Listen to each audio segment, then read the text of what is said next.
Want to know a secret? Drinking water is good for you. Crazy, I know. Just kidding. Unless you were born yesterday, you know that water is essential for us, and you probably also know that most of our body is made up of water. If you're not getting enough, this can have some negative consequences, which I do not want to happen to you. And I wanted to give you a few tips on how to not be dehydrated. Firstly, I would want you to hop on the inbody.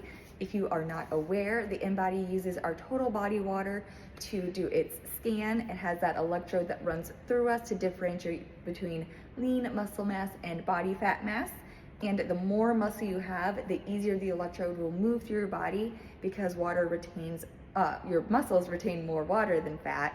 And if you have varying levels between each test, they're just not going to be as accurate.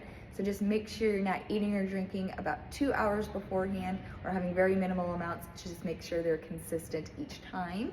And then from there, you can use your results to set a baseline for how much you should drink in a day.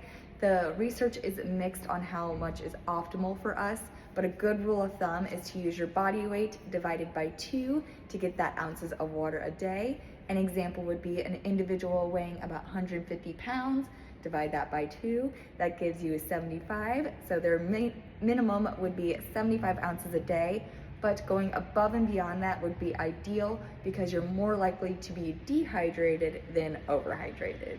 And then finally, how do you drink all the water? Well, I would recommend using a bottle that has the tracker on the outside, or just knowing how much your bottle has and then keeping track of how many times you're refilling that. If you're a coffee or tea drinker, these can also go into your ounces of water a day, as long as you're not adding too many coffee or sugars or creamers or milks or anything like that. Also, if you just get bored with water, totally understand.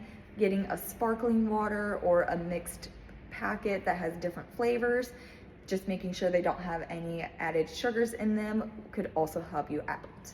Right? To recap, you're going to be getting on that inbody, ideally not eating or drinking too much about 2 hours beforehand, and then dividing your body weight in half to get ounces of water a day, and then just sipping on whatever is the most palatable for you as much as you can to get that ounces up.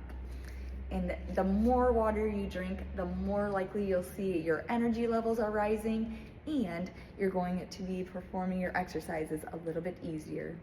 Enjoy the rest of your week, and I will see you guys next time. Cheers.